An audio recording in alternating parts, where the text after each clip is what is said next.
শেখ হাসিনা তার বর্বর শাসন ফিরিয়ে আনতে মরিয়া হয়ে উঠেছেন রিজভী। কিছুদিন পর দেখব খুনিরা বাইরে, বিপ্লবীরা জেলে। হাসনাত। মহাখালীতে রেলপথ অবরোধ, তিতুমির শিক্ষার্থীদের। নেতানিয়াহুর স্ত্রীর বিরুদ্ধে তদন্তে নেমেছে ইসরায়েলের পুলিশ। বড় জয়ে কোয়ালিফায়ারে খুলনা।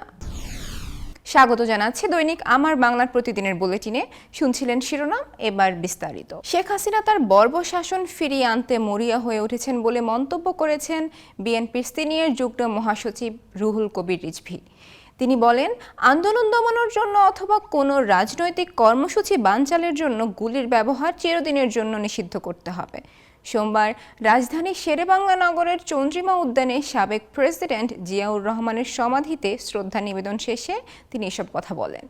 এর আগে মুন্সিগঞ্জ জেলা বিএনপির নেতাদের নিয়ে শহীদ জিয়ার কবরে ফুল দিয়ে শ্রদ্ধা নিবেদন করেন রিজভী বলেন, শেখ হাসিনা পুলিশের শর্টগান দিয়ে গুলি করে যেভাবে মানুষকে হত্যা করেছেন, এদেশে যেন এর পুনরাবৃত্তি না ঘটে। দেশে অবাধ সুষ্ঠু নির্বাচন ও আইনের শাসন আমাদের নিশ্চিত করতে হবে। শেখ হাসিনার মতো বর্বর শাসন আর এদেশে আনা যাবে না। কিন্তু আবারও শেখ হাসিনা তার বর্বর শাসন ফিরিয়ে আনতে মরিয়া হয়ে উঠেছেন। তিনি পার্শ্ববর্তী দেশে আশ্রয় নিয়ে বাংলাদেশের ভেতর নানা উস্কানি দিচ্ছেন ও নানা ষড়যন্ত্র করছেন। তিনি জনগণের সাড়া না পেয়ে অনলাইনে হরতাল ও অবরোধ কর্মসূচি ঘোষণা করেছেন।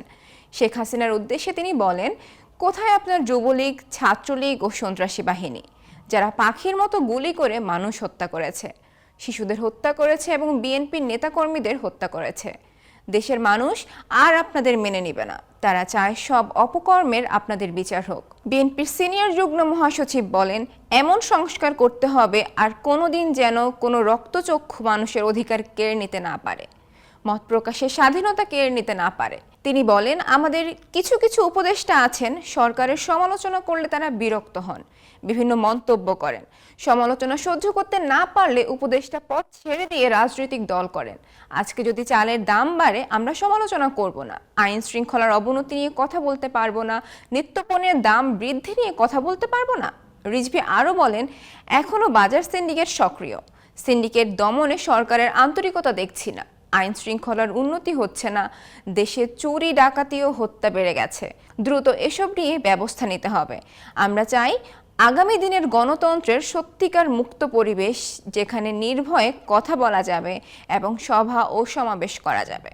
এ সময় মুন্সিগঞ্জ জেলা বিএনপির আহ্বায়ক মিজানুর রহমান সিনহা, সদস্য সচিব মহিউদ্দিন আহমেদ সহ নেতারা উপস্থিত ছিলেন। দেশের মিডিয়ায় 1.5 যুগেরও বেশি সময় ধরে আওয়ামী দালালদের আধিপত্য, তাদেরকে সরানো যায়নি। কিছুদিন পর দেখব খুনিদের সবাই বাইরে আর বিপ্লবীরা সবাই জেলের ভেতর, এমন মন্তব্য করেছেন বৈষম্য বিরোধী ছাত্র আন্দোলনের আহ্বায়ক হাসনাত আবদুল্লাহ। সোমবার দুপুরে নিজের ভেরিফাইড ফেসবুক অ্যাকাউন্টে দেওয়া এক পোস্টে এ মন্তব্য করেন তিনি।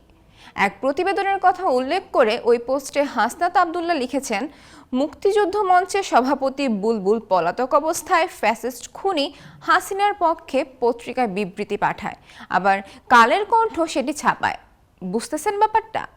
ওই পোস্টে হাসনাত আবদুল্লাহ আরও লেখেন, দেশের মিডিয়ায় 1.5 যুগেরও বেশি সময় ধরে আওয়ামী দালালদের আধিপত্য, তাদেরকে সরানো যায়নি। কিছুদিন পর দেখব খুনিদের সবাই বাইরে আর বিপ্লবীরা সবাই জেলের ভেতর। শফিক ভাই, আপনাদের সুশীলতা আপনাদের গলায় দড়ি না হয়ে ফিরুক। 21 ঘন্টা আগে গণমাধ্যমে সমালোচনা করে দেওয়া আরেক পোস্টে হাসনাত আবদুল্লাহ লিখেছিলেন, বর্তমান আমলা ও মিডিয়া আওয়ামী অপরাধের বৈধতা উৎপাদনে সমন্বিতভাবে কাজ করছে। যেসব আমলারা 1.5 যুগেরও বেশি সময় ধরে আওয়ামী লীগের ফ্যাসিস্ট হওয়ার পথ প্রশস্ত করেছে, যেসব মিডিয়া এই দীর্ঘ লড়াইয়ে যুক্ত সংগ্রামী জনগণকে জঙ্গি ট্যাগ দিয়েছে, আজ তারা আওয়ামী পুনর্বাসনের জন্য উঠে পড়ে লেগেছে। আমরা এখন এই আমলা ও এই মিডিয়ার বিরুদ্ধে কথা বললাম, তখন আপনারা বলা শুরু করলেন, আমাদের এই দায়িত্ব কে দিয়েছে? যেসব আমলা ও মিডিয়ার তত্ত্বাবধানে আওয়ামী জাহিলিয়াত কায়েম হয়েছিল, জুলুম কায়েম হয়েছিল, সেই একই আমলা ও মিডিয়া দিয়ে আপনারা ইনসাফ কায়েম করবেন বলে যারা মনে করেন, তাদেরকে বলবো, আপনারা ফ্যাসিবাদের দিকটা মুখ থেকে সরান। এই বিপ্লবকে হোমাসা করে দেওয়ার জন্য এই আমলা ও মিডিয়াই যথেষ্ট। রাজধানীর মহাখালী রেল ক্রসিংয়ে রেল লাইন অবরোধ করেছেন তিতুমির কলেজের শিক্ষার্থীরা। সোমবার বিকেল 3:45টার দিকে রেল ক্রসিংয়ে অবস্থান নেন শিক্ষার্থীরা। কলেজটিকে বিশ্ববিদ্যালয় ঘোষণার দাবিতে শিক্ষার্থীরা এই আন্দোলন করছেন। এর আগে দুপুর ৩টার দিকে আন্দোলনকারী শিক্ষার্থীরা তিতুমীর কলেজের সামনে থেকে মিছিল নিয়ে মহাখালীর আমতলী মোড়ের দিকে অগ্রসর হন। এ সময় ৩ জন অনশনকারী শিক্ষার্থীকেও হুইল চেয়ারে করে নেওয়া হয়। মিছিলে অর্ধশতাধিক শিক্ষার্থীর উপস্থিতি ছিল। অবরোধের পর শিক্ষার্থী আলী আহমেদ মাইকে বলেন, প্রধান উপদেষ্টা বা শিক্ষা উপদেষ্টাকে এখানে এসে তিতুমীরকে বিশ্ববিদ্যালয়ের ঘোষণা দিতে হবে, না হলে আমরা রেল লাইন ছাড়ব না। আমাদের একটাই দাবি। তিনি আরও বলেন, আমরা সাধারণ মানুষের কাছে ক্ষমা চাইছি, রাষ্ট্র আমাদের এখানে এনে দাঁড় করিয়েছে। মিছিলটি রেল ক্রসিং এলাকায় পৌঁছায় বিকাল 3:45টার দিকে। মিছিলকারীদের সঙ্গে থাকা অনশনকারী শিক্ষার্থীরা প্রথমে রেল লাইনে শুয়ে পড়েন, পরে আন্দোলনকারীরা রেলপথ অবরোধ করেন।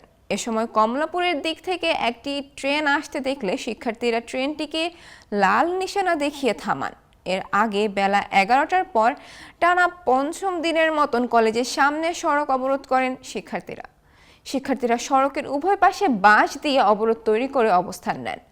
মহাখালী রেল ক্রসিংয়ে ডিএমপি পুলিশের পাশাপাশি রেলওয়ে পুলিশের সদস্যরাও রয়েছেন।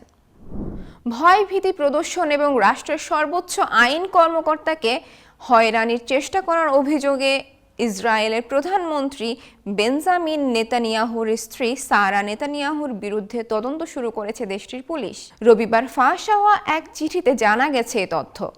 গত 26 ডিসেম্বর ইসরায়েলের পার্লামেন্ট নেসেটের সদস্য ও দেশটির বিরোধী দলীয় নেত্রী নামা লাজিমিকে এই তথ্য নিশ্চিত করে চিঠিটি দিয়েছেন অ্যাটর্নি জেনারেলের দপ্তর। সেটির একটি অনুলিপি এএফপির কাছে এসেছে। এর আগে নামা লাজিমি অ্যাটর্নি জেনারেলের দপ্তরে সারা নেতানিয়াহুর বিরুদ্ধে লিখিত অভিযোগ দিয়েছিলেন। সেই অভিযোগে সাড়া দিয়ে গত 26 ডিসেম্বর লাজিমিকে চিঠিটি প্রদান করে অ্যাটর্নি জেনারেলের দপ্তর। ঘুষ গ্রহণ ও দুর্নীতির অভিযোগে ইসরায়েলের আদালতে একাধিক মামলা চলছে বেঞ্জামিন নেতানিয়াহুর বিরুদ্ধে। 2020 সালের মে মাসে শুরু হয়েছিল এসব মামলার বিচারিক কার্যক্রম, কিন্তু বিভিন্ন কারণে প্রতিটি মামলার বিচার কার্যক্রমই দীর্ঘসূত্রতার ফাঁদে পড়েছে।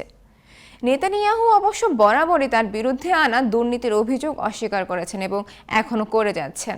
তবে অভিযোগ উঠেছে বিচারিক কার্যক্রম বিলম্বিত করতে বিভিন্ন কৌশলের আশ্রয় নিচ্ছেন নেতানিয়াহু এবং তার ঘনিষ্ঠরা। সারা নেতানিয়াহু এক্ষেত্রে নেতানিয়াহুর সহায়ক হিসেবে কাজ করছেন বলে অ্যাটর্নি জেনারেল বরাবর দেওয়া চিঠিতে জানিয়েছিলেন নামা লাজিমি।